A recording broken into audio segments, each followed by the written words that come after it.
Puhutaanko nyt siitä tulevaisuuskestävyydestä? Joo. Sähän tuossa kerittiin vähän aikaa jutella ennen tätä podcastia, niin sanoit, että sä et ole niin innostunut kyseistä sanasta. Mä taisin sanoa, että mä vihaan sitä sanaa. No, mutta se on hyvä, että hei, se herättää tunteita. Herättää tunteita. Ja saanko mä selittää sitä? Me ei oikein keritty käydä sitä, niin miksi mä en pidä siitä sanasta? Se on niinku, se on mun mielestä liian, niinku, se on liian niinku nössö. Se on niinku Suomen näkökulmasta, se on suomalainen tapa niinku paketoida tämmöinen tärkeä asia.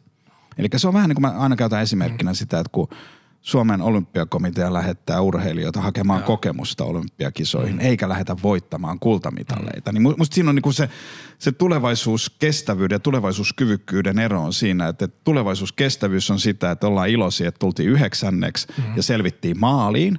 Että jes, suomalainen, niinku, mikä tää on, hiihtäjä pääsi maaliin 50 niinku kisassa. Että johan se on juhlan aihe. Kun tulevaisuuskyvykkyys on sitä, että saatana voitettiin.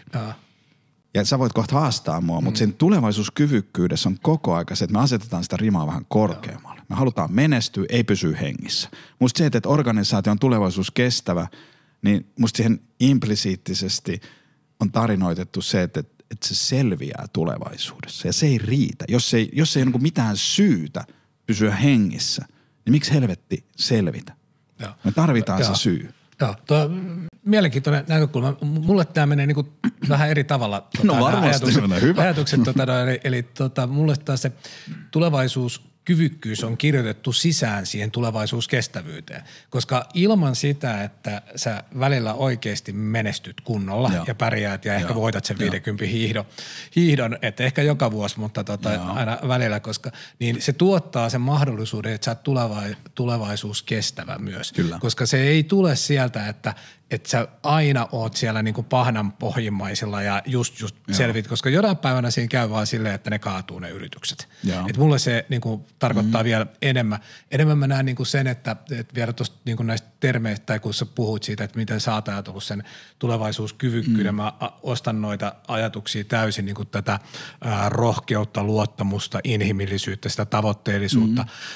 Noita mä näen niinku sen kulttuurin sisällä olevia asioita, että meillä ehkä tämä tulevaisuuskestävyys tuottaa meidän myös semmoisen ajatuksen niin kuin siitä ulkoisesta maailmasta, että miten me siellä niin kuin huomioidaan ne vaikka sijoittajat tai meidän asiakkaat ja kaikki muut, että siellä tulee niin kuin tämä puoli vielä siihen mukaan.